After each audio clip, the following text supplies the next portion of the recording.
How's it going, YouTube? Hope you guys are doing well. Raj here, back with a fragrance review today. Today's review is going to be on a fragrance from the British house Penhaligons, a house which was founded here in London in 1870 in the Victorian times, and the fragrance is Elixir. This is an eau de toilette which comes in two sizes: 50 ml, which will cost you £58, which is $80, and 100 ml, which will cost you £80. Or $120. The fragrance is quite a recent one. It was released in 2008, and the perfumer behind this is Olivia Giacobetti. So she's created a some pretty good fragrances for L'Artisan, Penhaligons, and Idole de Luban is probably the best one which I've come across. So this fragrance, in terms of, let's go through the packaging. Almost forgot the packaging.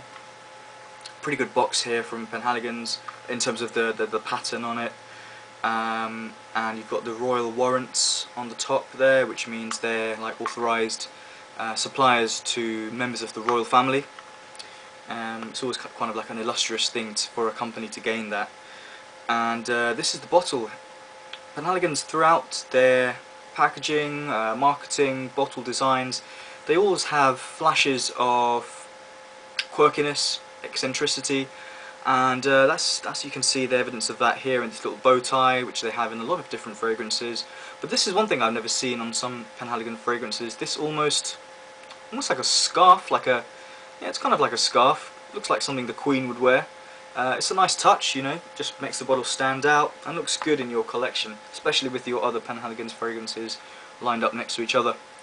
Let's go through the notes now. In the top notes there is Eucalyptus, Cardamom, Orange Blossom Absolute, which I don't pick up actually really that much, and White Cedar. Also, and in the heart notes there is Red Turkish Rose Absolute, Egyptian Jasmine Absolute. So a few fragrances in here being used in their highest concentration. Cinnamon Leaves, Mace and Rosewood.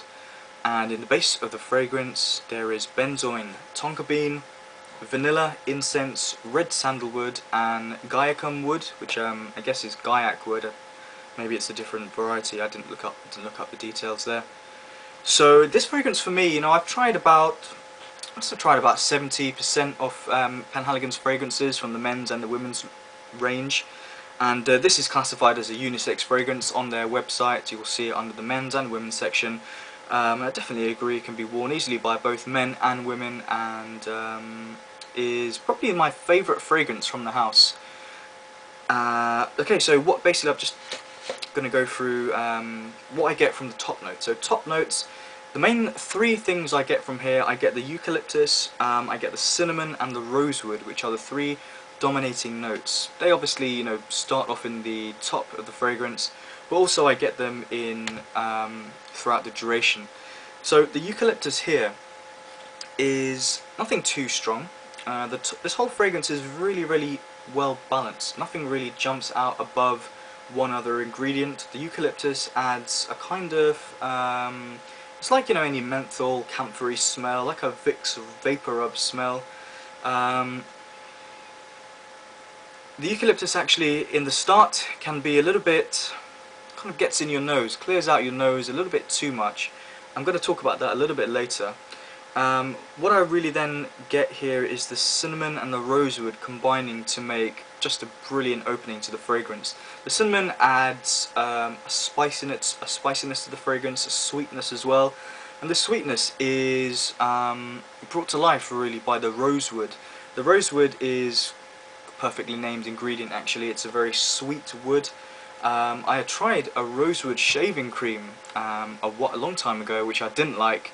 It was too sweet for me. I didn't like it at all. But in here, the concentration, or the amount they've used in this fragrance, is kind of perfect. It has a nice sweet woodiness in there. And the rose, again, it's coming from the rosewood, but as I mentioned, they have Turkish Rose Absolute. And that adds another dimension to the fragrance. The top note and the mid notes kind of blend seamlessly together, and here now the rose is starting to shine. It's coming through from the rosewood, but it's like a sweet rose, almost like a Turkish delight rose. So if you know If you know the dessert Turkish delight, it's like that. Kind of reminds me of Traversée du Bosphore, a l'artisan parfumeur fragrance, but not as sweet. This is not an overly sweet fragrance. This is not a gourmand fragrance. For me, this is like a spicy floral wood scent. And so what you get now as you approach the mid of the fragrance, and as I said, the top and the middle of this fragrance kind of, you know, they overlap very, very easily. So seamless transaction, or, you know, transition, not transaction, the transition between the top and the mid. And then what you get in the mid of this fragrance is a sweetness again, but not from the floral side of things. The jasmine tames down slightly. It's not a heady floral, it's not in your face, it's just a light, delicate white floral mixed in with the rose, which subsides slightly, and then what you get is a kind of sweet vanilla-iness. The tonka bean I don't really pick up, and to be honest I don't really pick up the vanilla. I can't pinpoint it and say this is vanilla. It's just a general sweetness which comes together. Almost feels slightly caramelly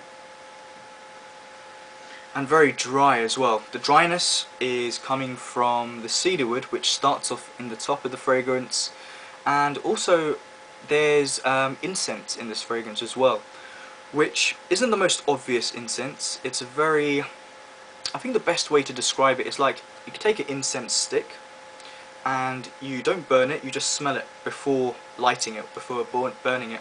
That's kind of like the vibe I get with this fragrance. It's really, really well balanced. The incense never dominates. You know, you've got Guaicum, you've got Sandalwood, and incense in the base of this fragrance, and you think it would become a very woody fragrance. But the thing is, you've got the rose, the sweetness from the rose and the rosewood. You've got the spiciness in there, which is quite delicate, all blended together perfectly, and then you've got this dry incense, vanilla, woody scent coming together. It's a very relaxing scent. The cinnamon kind of adds a baking type smell to it, like you're baking cinnamon cookies. That could easily be an imagery that maybe some other people who have this fragrance or have tried it might get as well. And the fragrance lasts a long time. It's definitely not a screamer. It is moderate in terms of projection and sillage. Sillage, so I've been told. But projection I can tell from by myself, and it definitely projects for the first few hours. And you know, if you do about 4 or 5 sprays, you will be smelled from a long distance. But I don't think this is the type of fragrance which I would want to project too much. I think the rosewood and the sweetness in there would just become too much for me to handle. I think everything is done in a perfect balance and just works great together. The longevity is the main thing for me, and longevity is the main thing for me in any fragrance, to be honest. This is the type of fragrance which you would spread on at the start of the day and you would easily smell this at the end of the day. Really good longevity on me. Let me just see, let me just have a look at my notes. Yep, so basically, not really, there's a complexity to this fragrance because there's different scent families in here. Floral, spicy, woody, sweet. But it never becomes too complex. It's not a simple fragrance, but it's just quite perfectly blended, to be honest. Yeah, good projection and sillage, lasts a long time on my skin, probably one of the best, as I mentioned earlier, from the Penhaligon's house. But it doesn't have that wow factor for me. You know, a lot of fragrances, like on the higher end of things, like Tom Ford and Amouage and some Zerjovs, which I've been trying recently, have that wow factor, and this one doesn't have it. Penhaligon's, for me, as a whole, doesn't have that wow factor, but it has a very wearable versatility factor there, which, you know, might be important to you. You can wear this in all seasons. I really think this is a year-round fragrance, not in the heat, but in the cooler summer months, and it's perfect for that autumn or fall time of the day when you just want to relax at home, or, you know, when you're going out. This could be dressed up, dressed down. Quite versatile for me. So overall I give this rating 8.5 out of 10. Nothing bad to say, it just doesn't have that wow factor which makes it a 9 or a 10. A very good fragrance, and I would highly recommend Penhaligon's Elixir. So thanks for watching, guys, and I'll see you soon in the next videos.